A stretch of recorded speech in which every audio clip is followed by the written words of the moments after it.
he has a big opportunity to make a showcase for himself.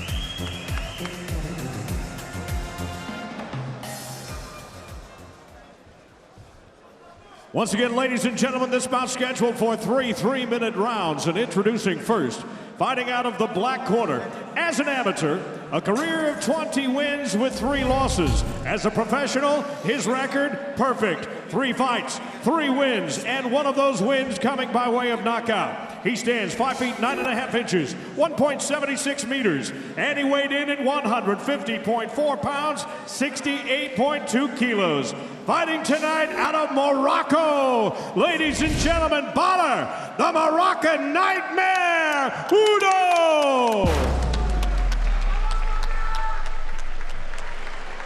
His opponent fighting out of the white corner, an ISKA European champion. As a professional, 32 wins with just 5 losses, 10 of those wins coming by way of knockout. He too stands 5 feet 9.5 inches, 1.77 meters, and weighed in officially at 150.1 pounds, 68.1 kilos. Fighting tonight out of Lille, France, ladies and gentlemen, Sidi Berry.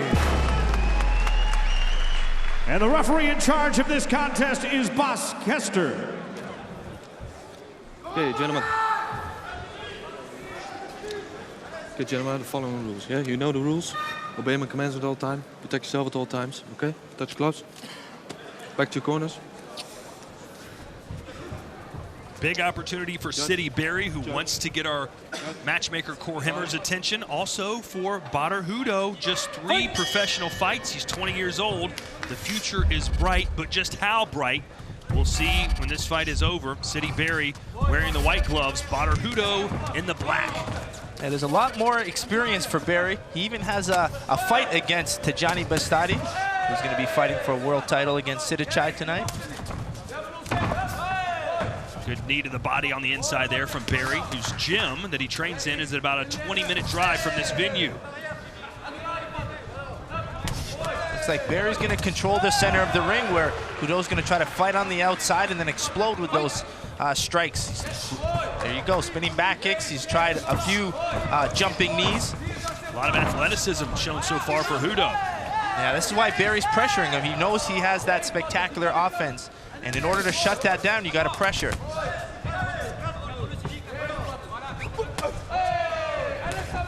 A lot of times that spectacular offense takes a lot of energy. So let's see how Hudo holds up over the 3 rounds as he throws a nice left hook to the body. Berry has a good counter left hook. Almost reminds me of Chris Baya. Very strong, very good, powerful left hooks.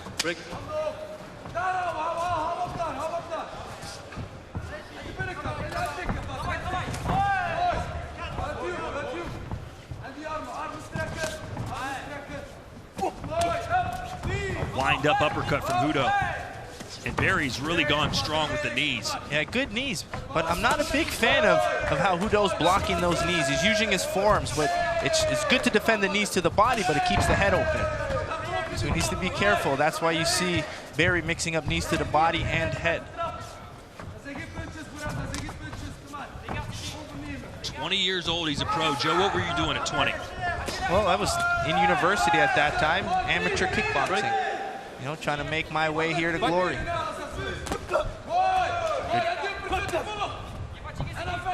Don't forget later tonight, another 20-year-old, Tijani Bastadi, going for a world title against Sidichai, who made his debut in Lille 2 years ago.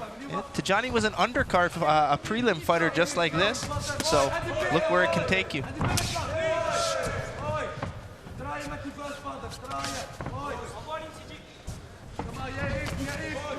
Nice wind-up uppercut followed by a right hand by Hudo, who's letting it all show in round 1. Yeah, he's trying to create his space, so he's moving, circling. But Berry's doing a good job at cutting the ring off, not letting Hudo get any space. Hudo looked like he's slowing down now. 10 seconds to go in our opening stanza. This one's scheduled for 3 3-minute rounds. Like you said, Todd, with Hudo, with that spectacular offense, a little draining for him. Close round 1. I do like Berry in that first round, though. His constant pressure, He likes to keep coming forward. He landed some good knees in those exchanges, so I give the edge to Barry in that round. I give the edge to Hudo. Nice. Why, Todd? Well, we like spectacular offense here.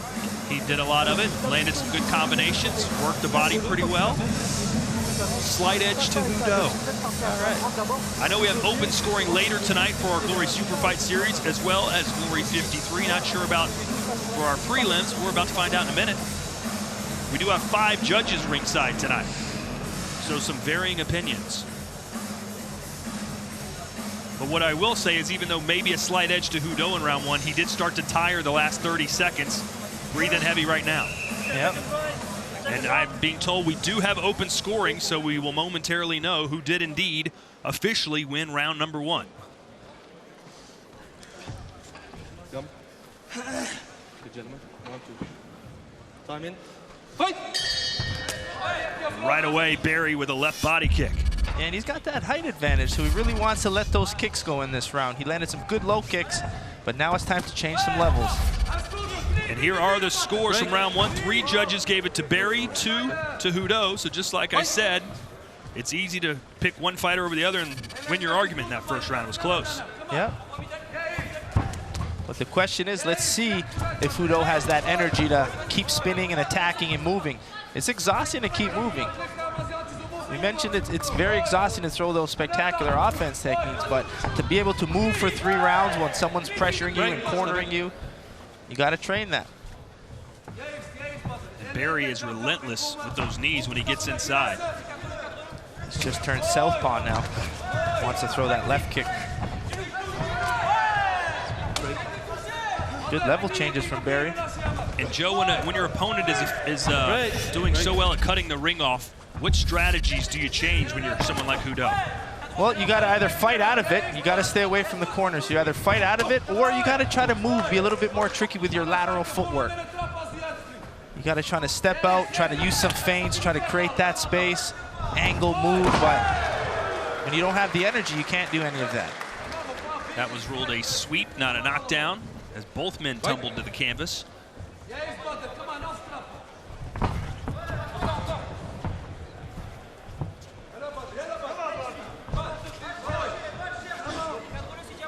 This fight being contested at a catch weight of 150.1 pounds or 68.1 kilos. Barry obviously coming down and weight a little bit. Hudo going up a little bit. There's another jumping knee. You can see Barry's getting more comfortable because he's switching stances. You'll see him turn southpaw occasionally. And from his southpaw, he likes to throw his left kick or his left knee.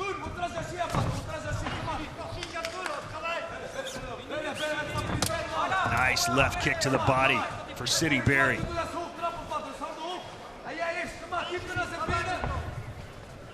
Barry fights out of Boxing Team Domingos, located in a suburb of Lille. The team was founded in 1991, and according to their head trainer, has over 200 members and has won a national or higher championship every year since its inception.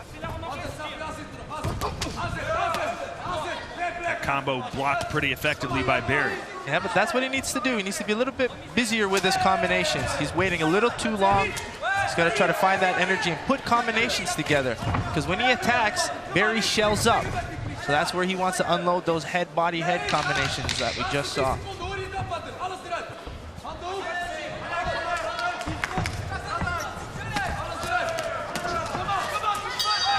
A combo on the inside by Hudo, answered by another knee from Barry. This round kind of went the opposite from the first. It seemed like Barry came out really strong, and here at the end, it was Hudo who came out a little bit more aggressively. Here's a look at that sweep from the round. He just, it's a legal strike because he kicked the leg under. Oh, there's a little bit of it, but he's trying to kind of use that power force to kind of kick both of his legs out of him. But as long as you don't sweep it, you can kick the leg and drop your opponent, but you got to be careful with kind of hooking the leg and trying to pull that plant leg out. And you know, especially in MMA, we've seen a lot more, instead of low kicks, guys going to the calf muscle. Calf kick, yeah. Why is that? Well, it's an area where you can't really block too, and I mean, all in our training for our whole lives, we've been taking kicks from the knee to the hip. So that calf isn't really used to being hit in conditions, so that's why it's giving guys a lot of hard problems. And guys don't know how to block them properly because they're not really thrown very often. Okay, step back. Round 3. Fight! This is the third and final round between Badr Hudo and Sidi Berry of France. Let's see if the Moroccan Nightmare can pull something out of his hat here. Break, step back. We'll see how the judges scored round 2. It seemed like Berry did enough. Break. Break. I like how Berry uses his kick and he follows with his knees right away. So you'll see him with like a hard right low kick and then his left knee comes right after that.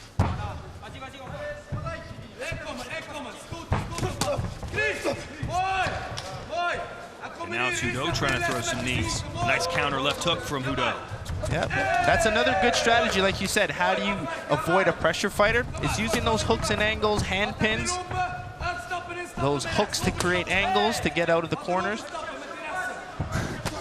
Hudo tried to wipe that kick paint off his leg. Oh, nice left hook. More of a slapping shot, though. Not sure how much damage was done. Yeah, it's because he's getting pushed back, but they're still landing very clean.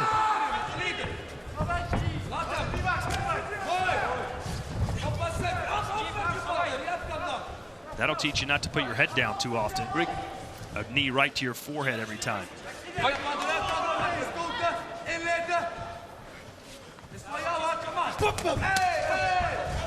Break, step back.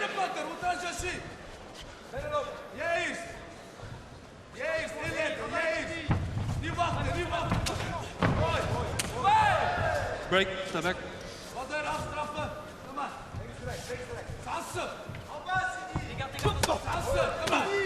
Good combination work. I like when Hudo goes upstairs and then rips that left hook to the body. His changing of levels with combinations, a good strategy. And he's landing good low kicks as well. So keep mixing it up. Break. Hudo going back to the spectacular offense and spinning back kick, but nobody home. I was surprised. After the first round, he looked exhausted, but he seems to have found a second win. And there's the level changes with his boxing. Head, body, head combinations. Break. Again, a big fight here for Hudo. Clearly the biggest of his career. He's fighting on the Glory Prelims. A lot of eyeballs on this around the world, including in his native Morocco. Yeah, and he's fighting a guy with a lot more experience too, and he's handling it really well.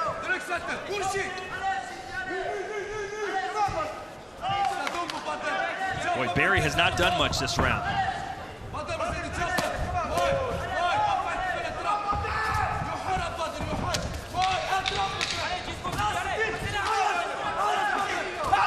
Oh, and a right hand just off target. But boy, Hudo's sitting down on those punches now. Yep. He's landed some good body shots too. I wish he would have went to those earlier.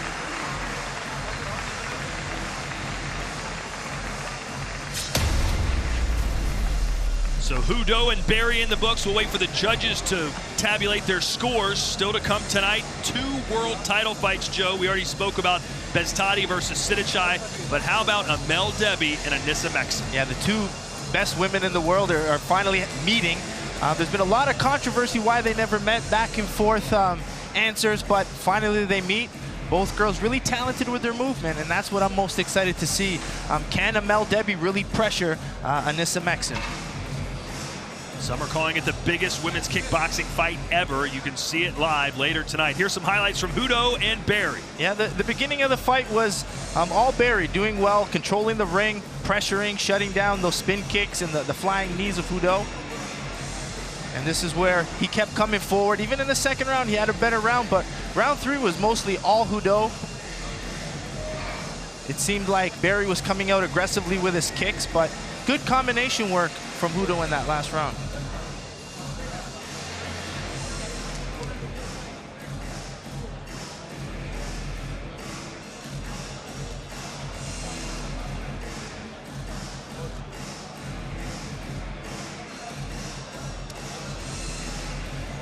We have 3 prelims for you tonight here on Glory's YouTube and Facebook pages. This is number 1, Hudo versus Berry. Coming up, it'll be Paul Gouslain and Giannis Varusmet.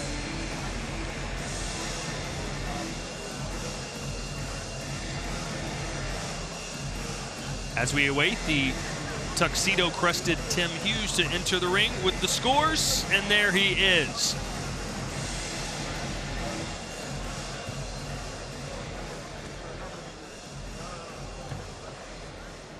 Tim Hughes with the decision.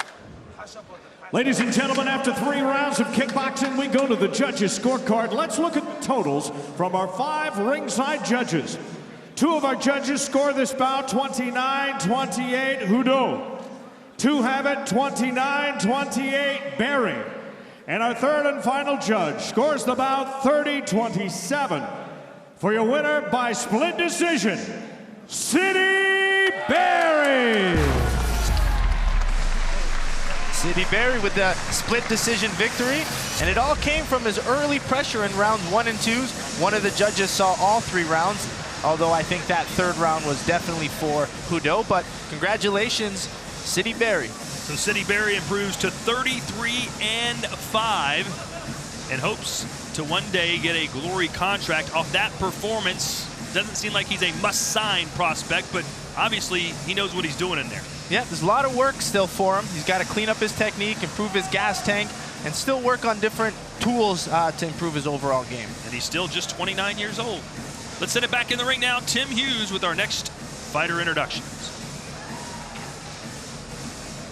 Now making his way to the Glory ring, here is Giannis Verkemst.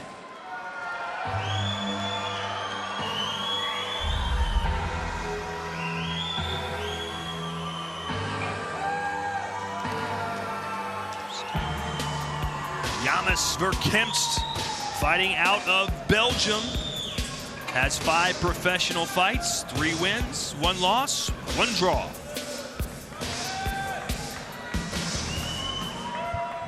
And here now is his opponent, Paul Guillaume. Touch it, bring it, babe. Watch it, turn it, leave it, stop, format it. Touch it, bring it, babe. Watch it, turn it, leave it, stop, format it. Touch it, bring it, babe. Watch it, turn it, leave it, stop, format it. Touch it, bring it, babe. Watch it, turn it, leave it, stop, format it. We just saw a fight where a 20-year-old competed. Paul Guillaume just 19, but he does already have 13 professional fights, 11 wins, 1 loss, 1 draw. This bout scheduled at a catch weight of 72.5 kilos. And scheduled for 3 3-minute rounds. Introducing first, fighting out of the black corner. He brings a record of 3 wins with 1 loss, 1 bout scored even to the Glory ring. This will be his Glory debut. Standing 5 feet 11 inches tall, 1.80 meters. He weighed in at 157.9 pounds, 71.6 kilos. Fighting tonight out of Belgium. Ladies and gentlemen, introducing Giannis Verkemst.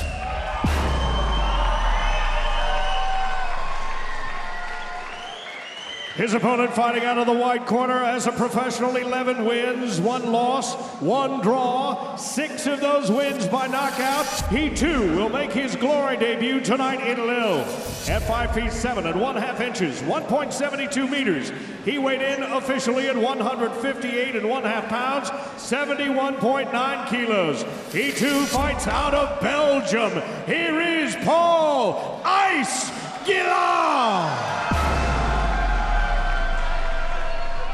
The 3rd man inside the Glory ropes, your referee, Gianmario Girasole. You have protection? Okay. Gents, in the middle. You know the rules. When I say break, 1 step behind, you begin again. When I say stop, you wait for my fight. Any question? No. Okay. Touch your gloves if you want.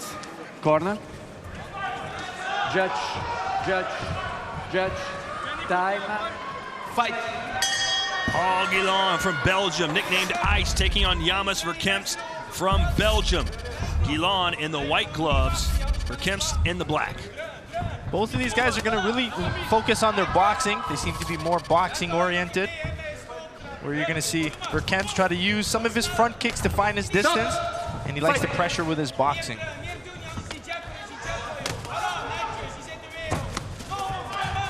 Lille just on the border of France and Belgium. Both these fighters are from Belgium.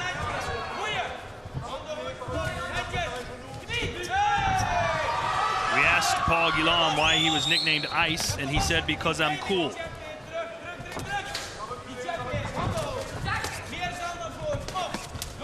Good pressure, back and forth. Uppercut there from Verkemps. Verkemps really liking that uppercut. Trying to set it up with some good low kicks. Nice counter straight left by Guillaume. Guillaume right now is a southpaw. Trying to throw some uppercuts of his own. Another catchweight bout, this contested at 158.5 pounds.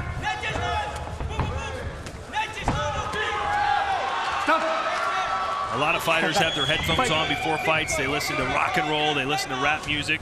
As for Verkemps, he said he listens to Disney music before he fights. Yeah, everyone has their own little strategy.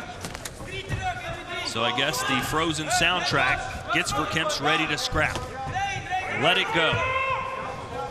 You have a few daughters. I'm sure you heard that song a few times. Thousands of times.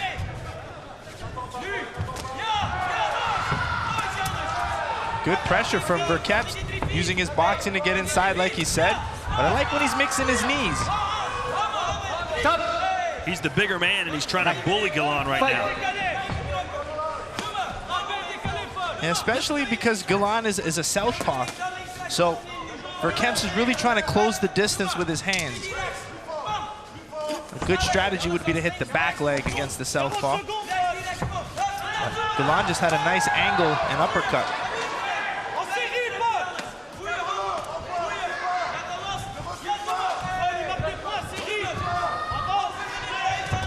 Verkemps setting up his hands with those front kicks.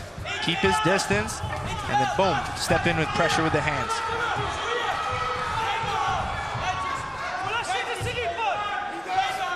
Verkemps just not letting Guillaume get into any type of rhythm.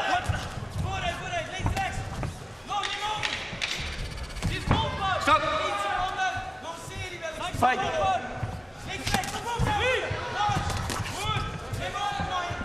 Stop. Corner.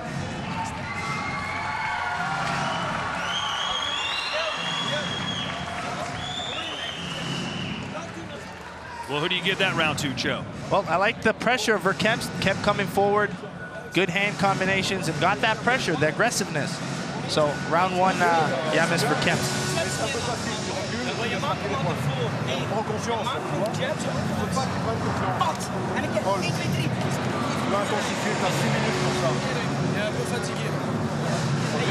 You're watching the second of our 3 prelims on Glory's YouTube and Facebook channels. One fight still to go, and then, of course, it's our Glory Super Fight series airing live on UFC Fight Pass in over 180 countries around the world. Yeah, it's a stacked card.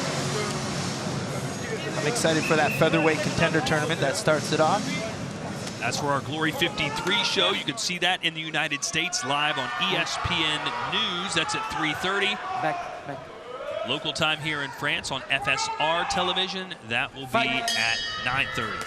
Round 2 scheduled for 3. Paul Guillaume, nicknamed Ice, wearing the white. Yamis Verkemps, also from Belgium, in the black gloves. And a good combo from Guillaume.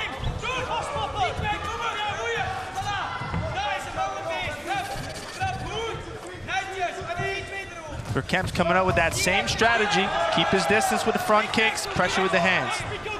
Good straight left there from Guillaume. A few moments ago, now back to that uppercut. He's letting his hands go, Joe. Yeah, Guillaume's corner must have told him that he's got to pressure. He's got to stop backing up. So this is why he's coming with a little bit more forward pressure in this round.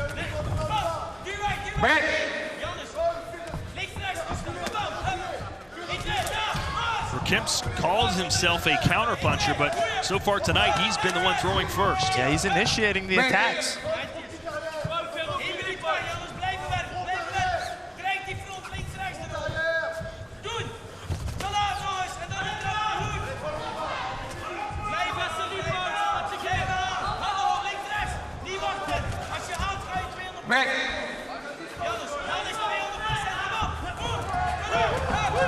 Stop. Fight. with Galan coming forward now, they're ending up more in the clinch because Verkemps doesn't want to back up. So every time Galan's coming forward, they end up in the clinch a little bit more in this round. Both using the front kick to avoid that clinch. Good combination work from Galan. Another one for back. Galan. Yeah. Or excuse me, Verkemps. Oh, and a nice step in right hand for Verkemps. Good counter from Galan with that left straight. Now Galan on the front foot.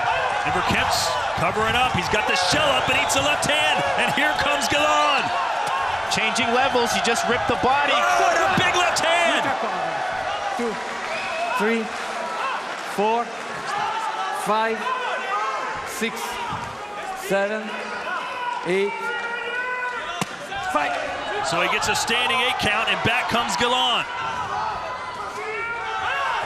Let's see if he recovered, but he's got, Verkemps needs to watch that left straight. He needs to get his head off center line. He needs to set things up more, but he's walking right into that left hand of Galan. Let's see if Galan's punched himself out a little bit. He's expended a lot of energy. Yeah, those left straights from Galan came out of nowhere. That's considered a slip. Verkemps wanted a knockdown. That would have been a good story.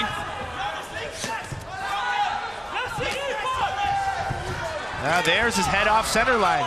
Nice read from Verkemps. But Galan needs to keep getting in there, throwing it in those exchanges. Especially as Verkemps exit, that's perfect time when he shoots that left hand.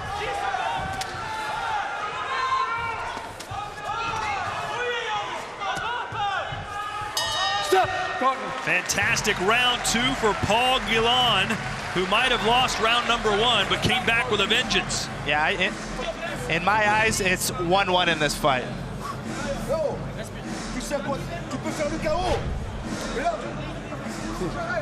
Early in the round, a lot of back and forth action, but there's that straight left that Galan found.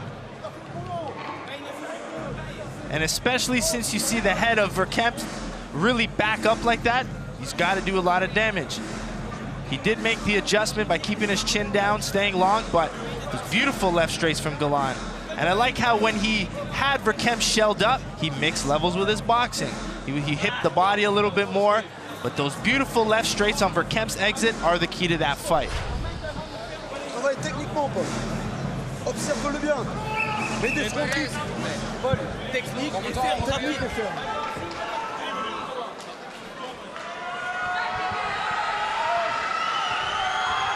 So here comes round number 3, our final round between Paul Galan and Yamas Verkemps, 2 Belgians, in a very entertaining scrap here on our Glory 53 prelims.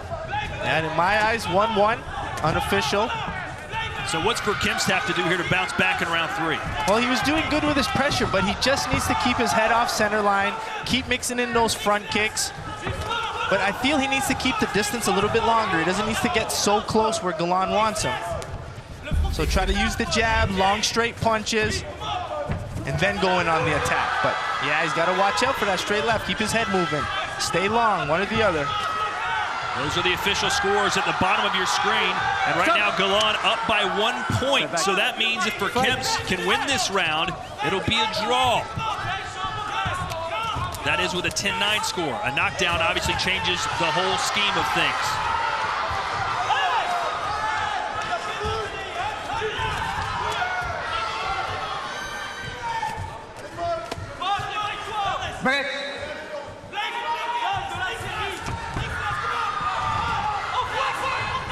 Nice counter left there from Galan, who's being a little more patient this round.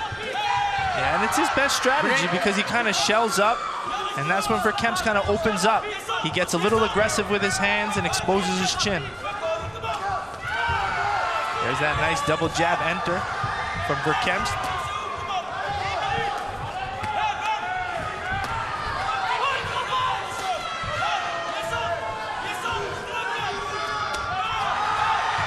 Verkemps having some success, but here's Galan who turns the tables. Does he let his hands go? No. He's a little tired, Joe. Yeah, there's not as much left, but that's what I thought in that other round, but he seems to just find that straight left. Verkemps' pressure just keeps coming. Lots of volume.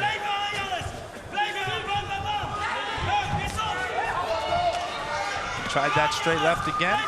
Well, if you recall in round 2, it was some combination work from Galan that started to drop the hands of Verkemps, and that's when he was landing the big straight left, like that. Those left straights are still landing, but Verkemps is doing a better job at getting his head off center line, and those left straights aren't doing as much damage anymore.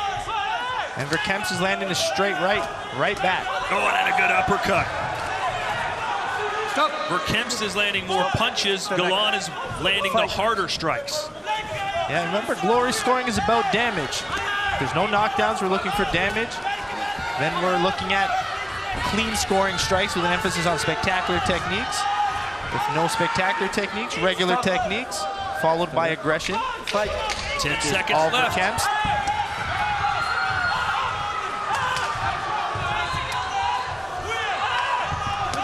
Did the 19-year-old do enough in round 3 to get the win? That is it. Paul Galan and Yamas Verkemps. Great effort by both these athletes.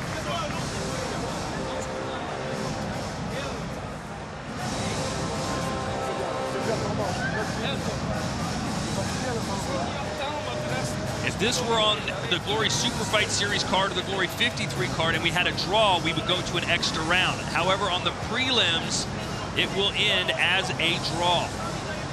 Here are the highlights, Joe. Take us through them. Well, the beginning of the fight and the fight in general was a lot of forward pressure from Verkemps. Came forward, used his front kicks, set up a lot of straight punches to get on the inside, but every time Galan came, he landed with some good power. He landed that straight left over and over again. So did some good combination work, mixing levels with his boxing.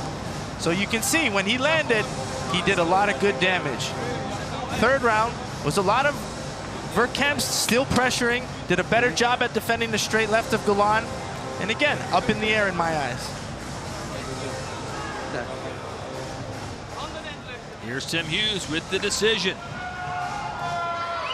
Ladies and gentlemen, after 3 rounds of kickboxing, we once again go to the judges' scorecard.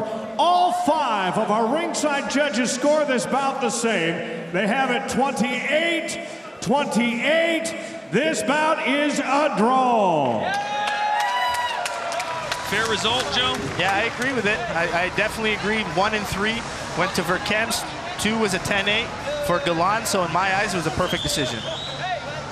So Belgium ties Belgium. That's the headline from our second prelim fight. 1 more to go here on our YouTube and Facebook page.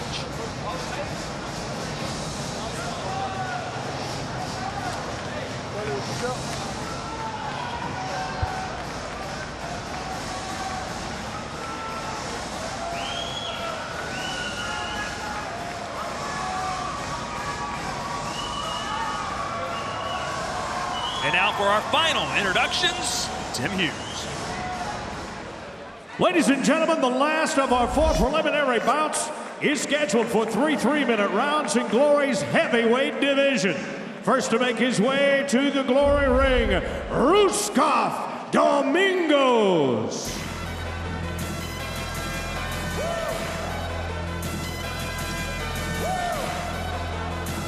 Talk about an intimidating looking man. There he is, Ruskov Domingos. Get out of his way.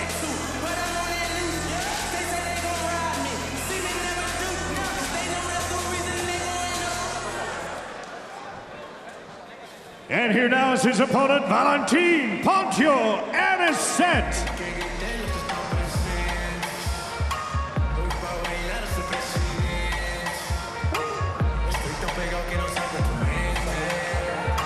Another French fighter who's not quite as intimidating looking as Domingos. In fact, he's a pretty nice guy. This is his pro debut. The 20-year-old looking for glory here tonight in Lille.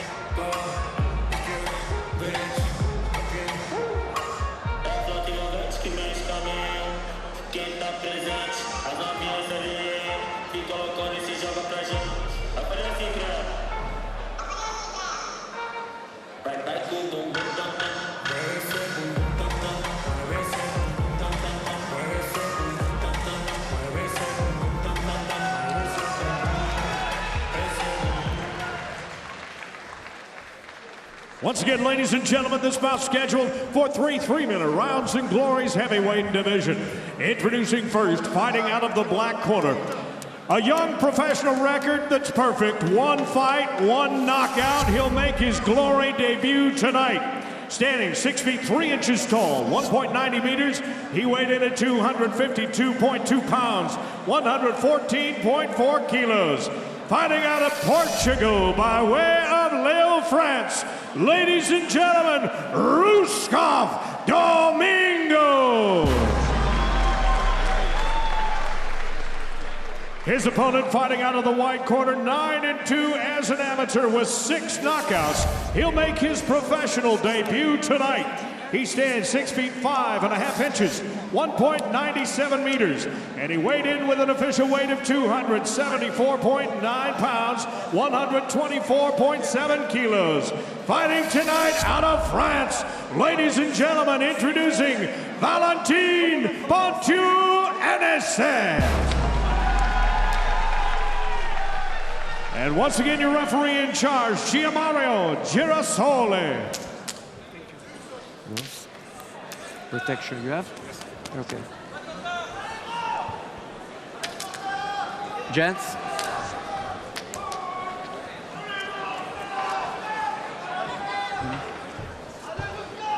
You know the rules. When I say break, 1 step behind, you begin again. When I say stop, you wait. Any question? Give you touch if you want. Corner. Ruskov Domingo, straight out of the Gladiator casting, facing Valentin Pontu-Enese. Scheduled for 3. Pontu-Enese in his heavyweight debut wearing the white. Ruskov Domingos in the black. And how about Pontu-Enese? Coming right at him, and these guys are not wasting any time. No, it's nice and refreshing to see some 2 heavyweights going at it. A lot of good power. Valentin says he's got a lot of good power in his high kicks. Tends to be more of a kicker than a puncher. Oh, and down goes Pontu-Enese.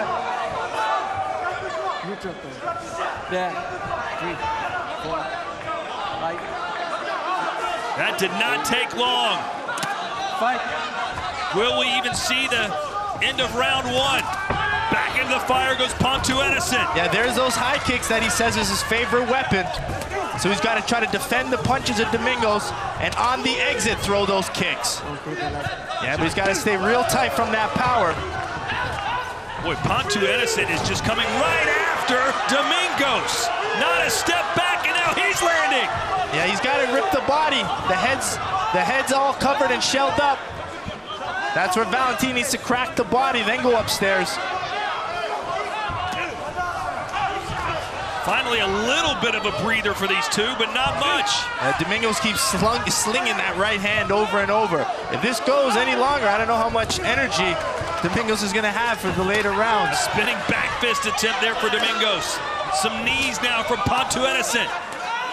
Pontu-Enese needs to hit the body a lot more. That's going to open the head and take some extra wind out of Domingos. And already, Domingos breathing with his mouth open. You can see the body of Domingos wide open. What a professional debut, win or lose for Pontu-Enese. Yeah, Pontu-Enese needs to keep his hands up. This is the kind of fighter people pay to see. He landed a knee. That was a push, but I tell you what, Domingos ate a big knee to the jaw. And there's where the blood's coming from. Maybe it was more on the temple, more on the forehead, excuse me. Domingos ripping the body. Pontu-Enese trying to return the favor back to the body.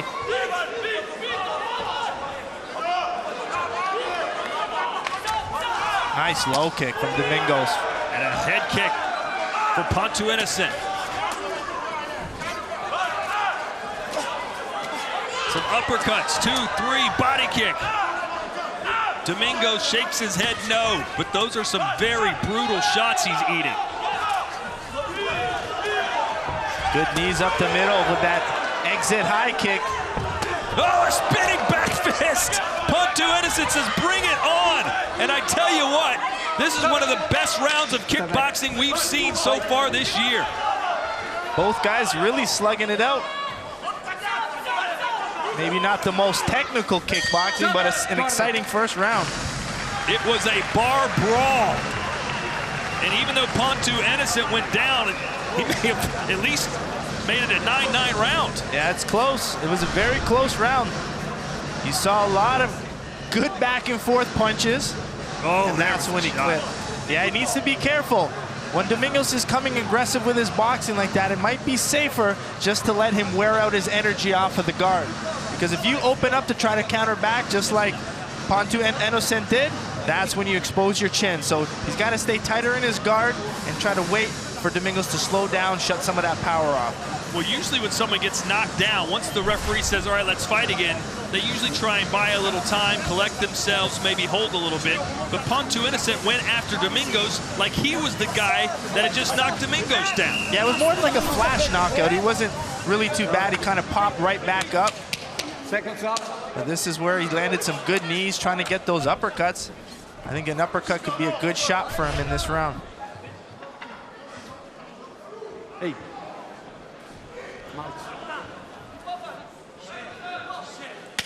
I predict this does not get out of the second round.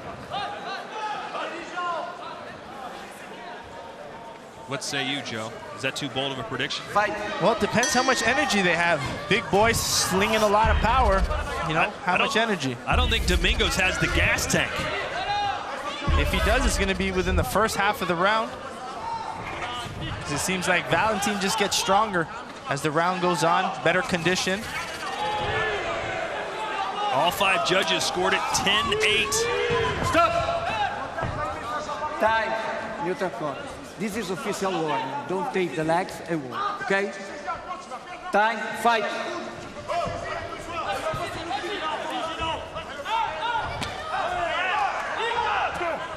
Pontu Innocent starts to walk him down again in the corner. Back downstairs. I like that strategy because he was throwing a lot of high kicks in the first round. So Domingos is expecting the high kick, so the low kick's going to be open. Or the body kick's even open. And the work rate is just not there anymore for Domingos. He's content just to back up in the corner. The perfect strategy for Valentin would be to keep using his low kicks, chopping away. Especially as Domingos is shelled up, he's leaving his legs open, so let's take the legs away. And then look for the upstairs finish. Knee to the body, and he's working downstairs. Uppercuts, Domingos just eating it. That was a nice combination. It mixed levels and ended with a good low kick. Domingos has got to do something. Yeah, if he counters, that's his best time. He's got to just find an opportunity to open up. Pontu Innocent having his way with the man from Portugal.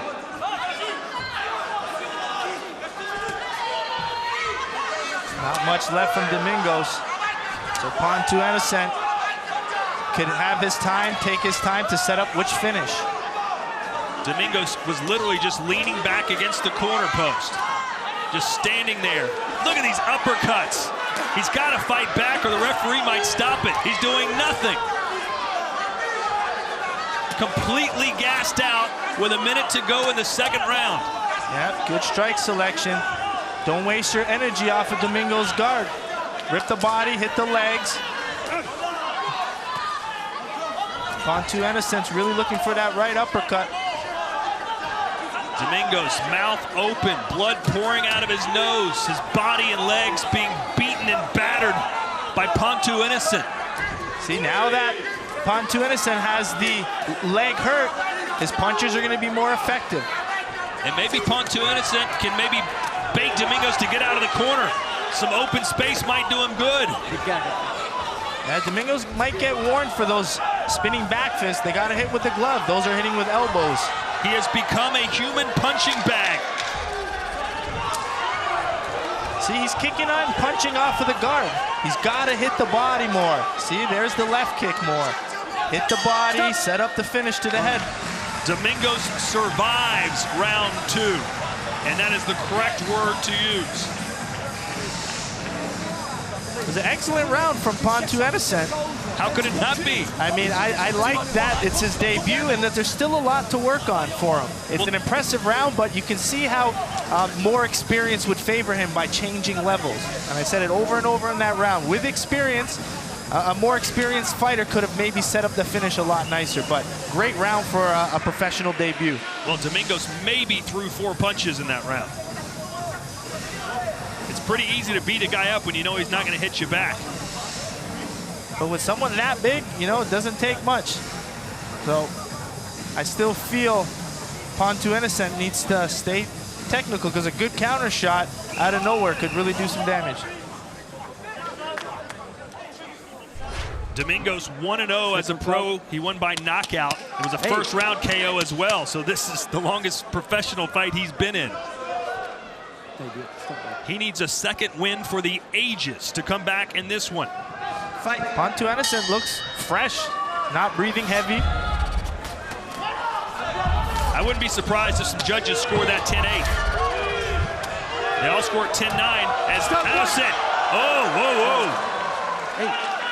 2, 3. He'll give an count there, an 8 count. 5, 6, 7, 8. Stop. It's over. Pontu Innocent wins his pro debut, getting up off the canvas to beat Rustaf Domingos. Yeah, great performance. A lot of good power, showed a lot of good technique and composure. So I see a lot of great things for Pontu Innocent in the future. 6 foot 5.5 inches, 275 pounds. Valentin Pontu Innocent wins his professional debut. And Joe, what does the future look like for him as far as maybe one day coming to glory? Well, I think it's great potential. We saw a lot of good flexibility. If you see a big guy like that able to throw high kicks, it's exciting to watch. Good forward pressure, not scared to get hit, and will put up a good fight. So I think the future's bright for him. And he's aggressive. Yeah, that's what we like in glory. Forward pressure, good high kicks, you know, be able to mix up the strikes. And I think that's where the value in kickboxing comes, being able to mix your punches and your kicks together. And Valentin Pontu Innocent did a great job doing it. Pontu Innocent said he watched Jerome Le Banner, the French kickboxing legend, when he was a kid on television and said, wow, I want to do that. So he went to the kickboxing gym, had one training session, and fell in love. And here he is, a 20-year-old who wins his professional debut on our Glory Prelims. Tim Hughes makes it official. Ladies and gentlemen, you watched it as it happened. Our referee, Gianmario Girasole, steps in and waves off this contest with an official time of 12 minutes of that third and final round, declaring your winner by technical knockout, Valentin Pontu Innocent. So that'll do it for our Glory 53 prelims. Now it's on to the Glory Super Fight Series on UFC Fight Pass. Joe, which fight are you most looking forward to? Well, I'm a welterweight myself, so I'm excited for that main event to see Cedric Doumbé face off against Thongchai Sitsongpeenong. Contrast in style, so that's what I'm most excited for. And of course, we also have a featherweight contender tournament, 4 fighters squaring off in 2 fights in one night. You got to win them both in order to win the tournament. In that tournament, Sergey Adamchuk, the former featherweight champion of the world. For Joseph Valtellini, I'm Todd Grisham. We'll see you at the top of the hour on UFC Fight Pass.